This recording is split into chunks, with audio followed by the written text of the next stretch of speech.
In this tribute video, we honor the American legends who have passed away today and in recent days. Welcome back to Movie Newscast. These remarkable individuals made lasting contributions to their fields, and we sadly say goodbye to them. Our heartfelt condolences go out to their families and fans. As we remember their legacies, we invite you to show your support by giving this video a thumbs up if their lives or work have touched you in any way. Your gesture is a sign of respect and remembrance. Firstly, Fatman Scoop passed away after collapsing on stage in Connecticut last month, and now the medical examiner has revealed his official cause of death.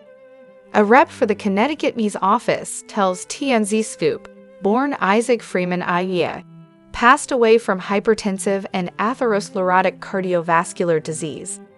We're told they consider this cause of death to be natural, with no foul play suspected. TMZ broke the story. Scoop collapsed on stage during a performance in Hamden, CT, at the end of August, recorded by fans as he hopped up to the turntables before keeling over and falling off the stage. Paramedics tried reviving the rapper, taking him off the stage on a stretcher and then to the hospital, but attempts to revive him were unsuccessful. Scoop worked with a ton of notable stars over the years, collaborating with the likes of Missy Elliott, Mariah Carey, and Jermaine Dupri. He was 56. Rest in peace. Michigan's Greg Harden, who advised Tom Brady, Michael Phelps, and more, dies at 75. Greg Harden, who counseled countless people at the University of Michigan, from Tom Brady to Michael Phelps, and Desmond Howard to J.J. McCarthy, has died. He was 75. Michigan Athletics spokesman Dave Abloff said the family informed the athletic department that Harden died Thursday due to complications from surgery. The late Bo Schembechler, a college football Hall of Fame coach, hired Harden in 1986 as a staff consultant and student-athlete personal development program counselor. He meant the world to me, and I could never have had the success I had without the time, energy, love, and support he had given me, said Brady, a former Michigan quarterback who went on to win 7 Super Bowls in a 22-year career. Howard, who won the Heisman Trophy in 1991, was part of the first wave of Wolverines to count Harden as a confident mentor and friend. Chad McQueen, Karate Kid actor and son of film star Steve McQueen, dies at 63. He died of organ failure after being injured in a fall in 2020 from which he never fully recovered, his friend tells THR. Chad McQueen, who followed his father, Steve McQueen, into acting and auto racing, and portrayed the Bully Dutch in the first 2 Karate Kid movies, has died. He was 63. McQueen died Wednesday of organ failure at his ranch in Palm Desert. His friend of 40 years, Arthur Behrens, told The Hollywood Reporter. He had been injured in a fall in 2020 and never fully recovered. In a statement on Instagram, his children Chase and Madison wrote, "His remarkable journey as a loving father to us, along with his unwavering commitment to our mother, truly exemplified a life filled with love and dedication.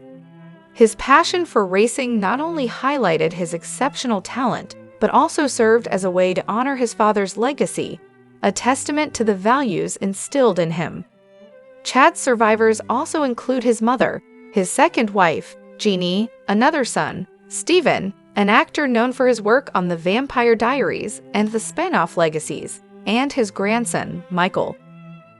Frankie Beverly of Maze, singer of R&B classics Back in Stride, Can't Get Over You, and more, dies at 77. Frankie Beverly, the stylish singer, songwriter, and founder of the R&B/funk band Maze, whose baritone voice drove such 80s hits as Back in Stride, Too Many Games, Before I Let Go, and Can't Get Over You, died Tuesday, according to a social media post from his family. No cause of death was announced. He was 77. We honor the memory of our beloved Howard Stanley Beverly, known to the world as Frankie Beverly. The statement reads, which includes a request to respect the family's privacy. He lived his life with pure soul, as one would say, and for us, no one did it better. He lived for his music, family, and friends. The group's self-titled debut album was released by Capitol in 1977. This first album contained Beverly's soon-to-be signature hits Happy Feelin's, While I'm Alone, and Lady of Magic.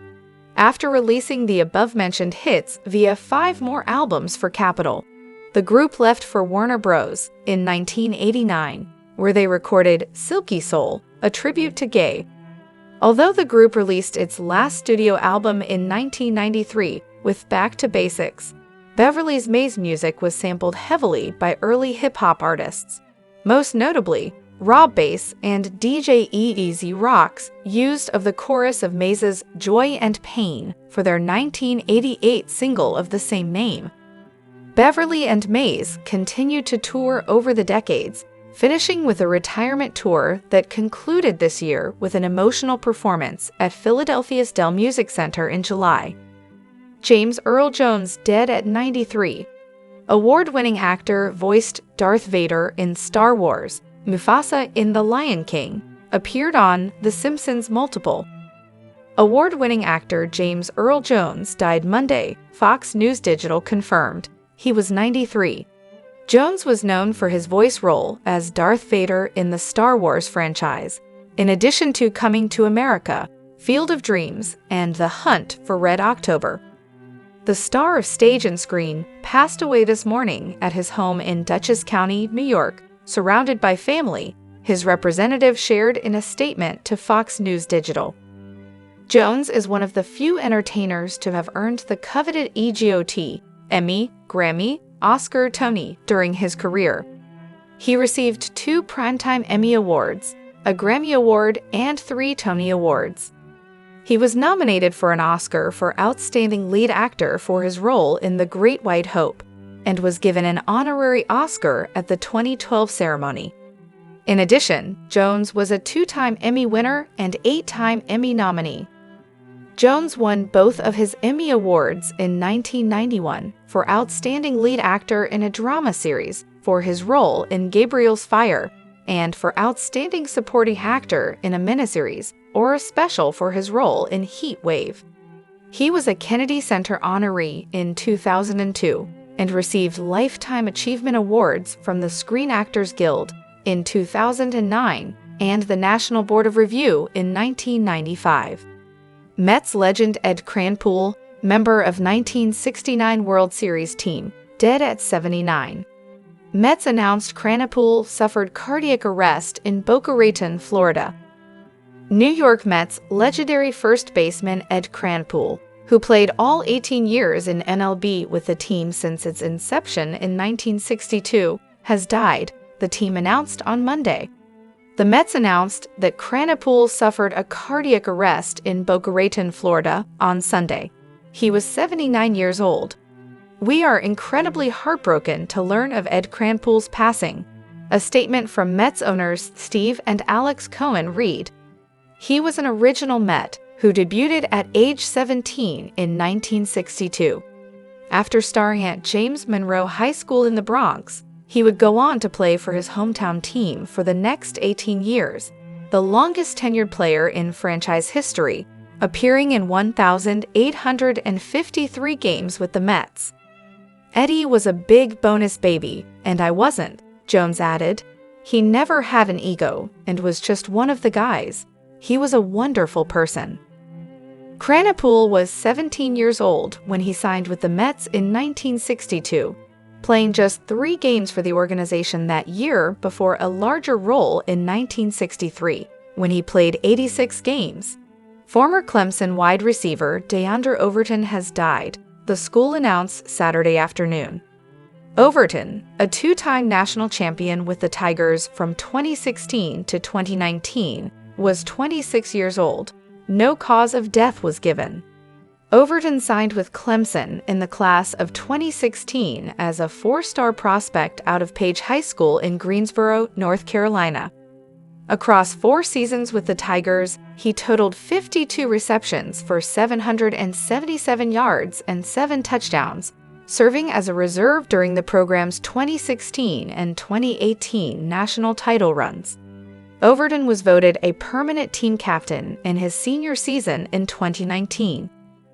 Coach Dabo Swinney stopped to pat Overton's captain's plaque when he and the team entered Memorial Stadium to face Appalachian State on Saturday night. Clemson football and the entire Clemson family mourns the passing of Clemson alumnus DeAndre Overton, the program wrote in a post on X on Saturday. Our thoughts are with his family and friends. Screamin' Scott Simon, longtime Shenandoah performer, dies at 75. He played piano with the Throwback Group from 1970 through 2022 and co-wrote the song Sandy, performed by John Travolta in Grease. Screamin' Scott Simon, who spent 52 years as the pianist of the energetic rock and roll and doo-wop group Shenandoah, died Thursday in OJ after a long battle with sinus cancer, his daughter Nana Simon announced. He was 75. A member of Shenandoah from 1970 until they quit touring in 2022.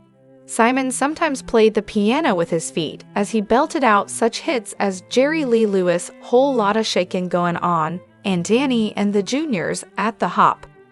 Simon and Shenandoah performed in the 1978 film adaptation of Grease as Johnny Casino and the Gamblers, playing 6 doo-wop numbers in the high school dance scenes. Meanwhile, Simon partnered with Louis Street Lewis to write Sandy, sung by John Travolta. The film's soundtrack went on to become one of the top albums of all time, with sales of more than 30 million copies. With the 1977 premiere of The Shenandoah Show, Simon moved to Los Angeles and appeared on all 97 episodes of the 30-minute syndicated variety program over 4 seasons. The band welcomed such guest stars as Chuck Berry, Bo Diddley, James Brown, and the Ramones. In addition to his daughter, survivors include his wife, Deborah, another daughter, Morgan, stepson Nick, and granddaughters Rocket and Naomi. Atlanta rapper Rich Homie Quan dies. Tributes have poured in for U.S. rapper Rich Homie Quan after his death was confirmed by authorities on Thursday. The artist, who was in his early 30s, passed away in Atlanta, Georgia. Fulton County Medical Examiner said. The cause of his death is not known, with local medical authorities saying an autopsy is scheduled for Friday. Rich Homie Quan, whose legal name was DeQuantes Devontae Lamar, was one of Atlanta's best-known modern rappers.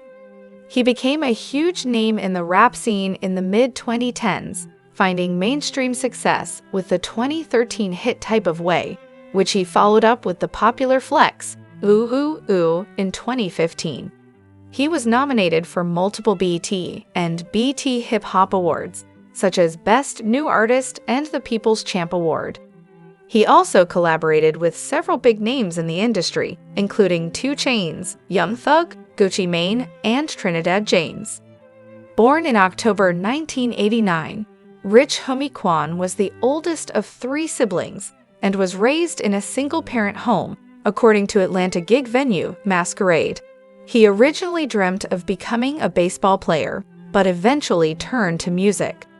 Engineer Alex Toomey, who worked Rich Homie Quan over the years, said the artist was one of the nicest people I ever worked with and a true artist. Absolutely crushing news. RIP. James Darren, the actor known for his teen idol role Moondoggie in the Gidget film series and husband to Avi Norland, passed away on Monday, September 2, at 88.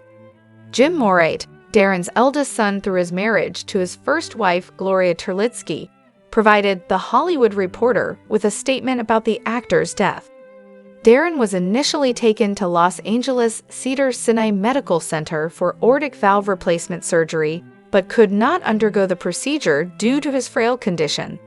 According to Jim, who is a correspondent at the Inside Edition, Darren later expired in his sleep at the hospital. Jim Morate told the outlet he believed his father would return to good health, adding, "Because he was so cool, he was always cool." James Darren is survived by his second wife, Avi Norland, and their sons Christian and Anthony Darren. The late actor has also left behind his 5 grandchildren and his goddaughter, AJ. During an interview with Entertainment Weekly published on August 6, 2004, Darren was asked if he had dated a Gidget co-star. The late actor said he did not have a romantic relationship with anyone from the set. However, referring to Sandra Dee, he said, "I was in love with Sandra. I thought she was absolutely perfect as Gidget. She had tremendous charm, but her mom was very protective, to say the least." Roseanne producer Eric Gilliland dies. Eric Gilliland, a television producer and writer known for his work on the hit sitcom Roseanne, died of colon cancer on Sunday, his sister Lisa confirmed to Variety. He was 62. Gilliland served as a producer and writer on the ABC series Roseanne from 1992 to 1996. He received a Writers Guild of America Award nomination for the show's 1992 episode, The Dark Ages. Gilliland went on to work as a consulting producer for 2 episodes of the Roseanne spin-off series, The Connors, in 2019. After his time on Roseanne, Gilliland worked as a consulting producer on That 70s Show from 1998 to 1999, as well as wrote the first season's 3rd episode, titled Streaking. In the episode, Eric, Topher Grace, Kelso, Ashton Kutcher, Hyde, Danny Masterson, and Fez, Wilmer Valderrama, plan on running naked in front of President Gerald R. Ford during his visit to Point Place, Wis. Gilliland also worked as a producer on TV shows such as Nurses, That's Life, Welcome to New York, Mr. Sunshine, and My Boys.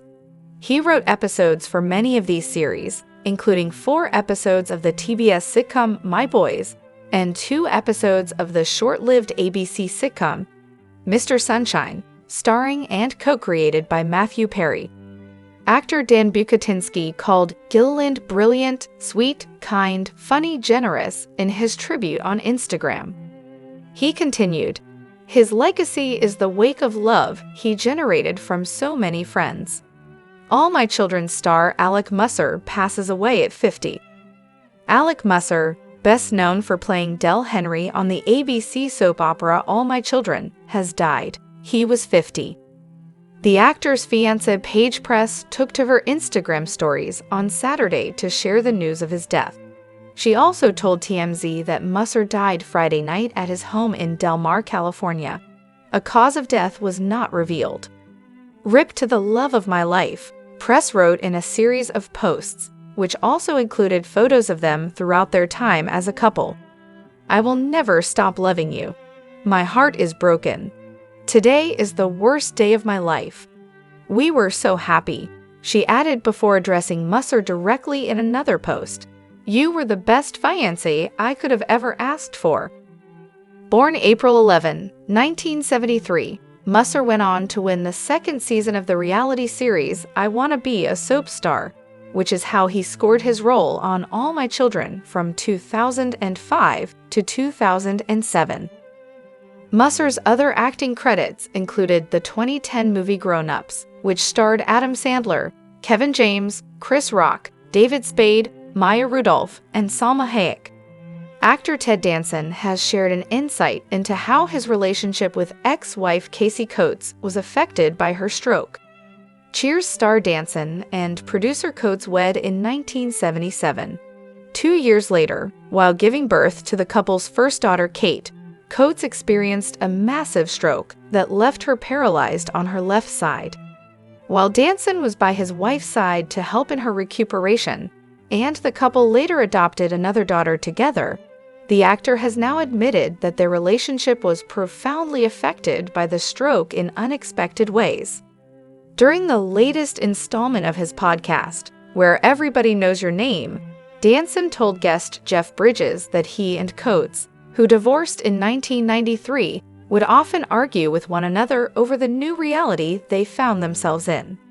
A donation in his memory can be made to Boys Republic, which provides a home and support for disadvantaged children. After discussing actor Bridges' past health issues, The Good Place star Danson said, "The mother of my kids had a massive stroke. She had to deal with that her whole life," he continued. "It had an impact on her physicality. We would go, Let's go to a movie. We had a babysitter for Kate, our daughter, and we'd go. We'd get to the parking lot and never get past the parking lot because we would have these fights that were basically, "Where were you when I was having this stroke? Why didn't you keep that from happening?" Which was conceivably a valid question, and mine was even more irrational. "I don't trust you anymore. You almost died. You said you're not going to leave me ever." In a 1982 interview with People magazine, Danson, who was previously married to actress Randi Ghosh, revealed that Coates spent 3.5 months in hospital following her stroke.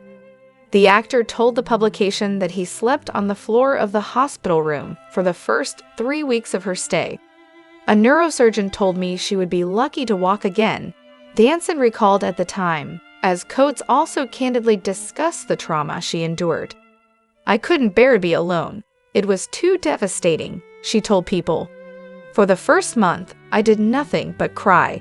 I gave Ted permission to leave me. I thought I was going to be a wipeout the rest of my life." "We're adjusting to the fact that we aren't the same people we were before this happened," Coates added. "It was sheer survival. You don't think about your sex life when you're paralyzed." Coates also shared that she was embarrassed to be seen in public once she was able to go out, which meant the couple often had spirited discussions in their car. "There was a huge rift between us, a massive lack of trust," Danson told People at the time. "Her gratitude fed into the sense of sacrifice I was feeling.